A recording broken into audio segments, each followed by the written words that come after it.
भारतीय reserve bank के 26वें governor कौन बने हैं? यानी हाल ही में भारतीय रिजर्व बैंक के नए गवर्नर बने हैं। नए गवर्नर यानी शक्तिकांत दास के स्थान पे एक नए गवर्नर बनाए गए। इस गवर्नर का नाम क्या है? यानी कौन गवर्नर बने हैं? तो ध्यान रखिएगा, संजय मल्होत्रा जो है आरबीआई के नए गवर्नर बने। संजय मल्होत्रा ये क्रम के किस क्रम में बने हैं? 26वें क्रम के। अगर हम लोग थोड़ा बात कर लेते हैं reserve bank RBI. RBI Bharat का रिजर्व बैंक, भारत का केंद्रीय बैंक है, रिजर्व बैंक ऑफ इंडिया। स्थापना होता है 1 अप्रैल 1935 को। 1 अप्रैल 1935 को इसकी स्थापना होती है। यंग हिल्टन समिति, यंग हिल्टन समिति या फिर आप लोग याद रखिएगा शाही आयोग, शाही आयोग, शाही आयोग। इसी समिति के सिफारिश पर भारत में रिजर्व बैंक की स्थापना होती है। रिजर्व बैंक यंग हिल्टन समिति या शाही आयोग के सिफारिश पर ये स्थापना जिस समय होती है, इसका हेडक्वार्टर उस समय था कहां पर? कोलकाता में। कहां हेडक्वार्टर था उस समय? कोलकाता में। लेकिन कोलकाता से मुंबई बदल दिया गया। कोलकाता से मुंबई किस वर्ष बना हेडक्वार्टर? 1937 ईस्वी में जो है कि भारत ये रिजर्व बैंक ऑफ इंडिया का हेडक्वार्टर कोलकाता से बदल के कहां कर दिया गया? मुंबई। इस तरह से मुंबई में अभी रिजर्व बैंक ऑफ इंडिया का क्या है? हेडक्वार्टर है। भारतीय रिजर्व बैंक के पहले गवर्नर कौन थे?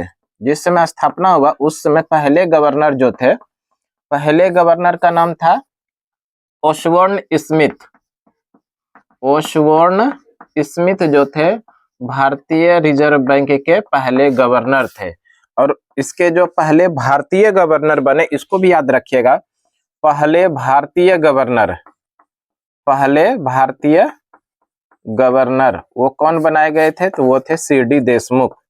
सीडी देशमुख, सीडी देशमुख भारतीय रिजर्व बैंक के पहले भारतीय गवर्नर थे, सीडी देशमुख।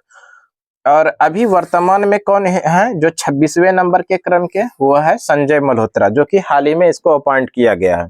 एक सवाल और याद रखिएगा, भारतीय रिजर्व बैंक का राष्ट्रीयकरण कब हुआ? राष्ट्रीयकरण, तो भारत के जो रिजर्व बैंक है, रिजर्व बैंक ऑफ इंडिया, इसका राष्ट्रीयकरण हुआ 1 जनवरी 1949 को। भारतीय रिजर्व बैंक का राष्ट्रीयकरण किस वर्ष हुआ? 1 जनवरी 1949। प्रश्न क्या था? भारतीय रिजर्व बैंक के 26वें गवर्नर कौन बने हैं? संजय मल्होत्रा भारतीय रिजर्व बैंक के 26वें गवर्नर बने। इन्होंने किसका स्थान लिया? शक्तिकांत दास। शक्तिकांत दास 25वें नंबर के, शक्तिकांत दास जो थे वो थे 25वें नंबर के और संजय मल्होत्रा बने 26वें नंबर के। और अगर आरबीआई के बारे में बात करें, आरबीआई की स्थापना 1 अप्रैल 1935 को यंग हिल्टन समिति या शाही आयोग के सिफारिश पर आरबीआई की स्थापना किया गया था। उस समय जो हेडक्वार्टर था कहां पर था? कोलकाता। कोलकाता से बदल के मुंबई किस वर्ष किया गया? 1937 ईस्वी में। आरबीआई के पहले गवर्नर कौन थे? ओसबोर्न स्मिथ आरबीआई के पहले गवर्नर थे। आरबीआई के पहले भारतीय गवर्नर कौन बने? सीडी देशमुख जो है भारतीय रिजर्व बैंक के पहले भारतीय गवर्नर बने। और वर्तमान समय में यानी भारतीय रिजर्व बैंक के 26वें गवर्नर कौन है? संजय मल्होत्रा। ठीक है।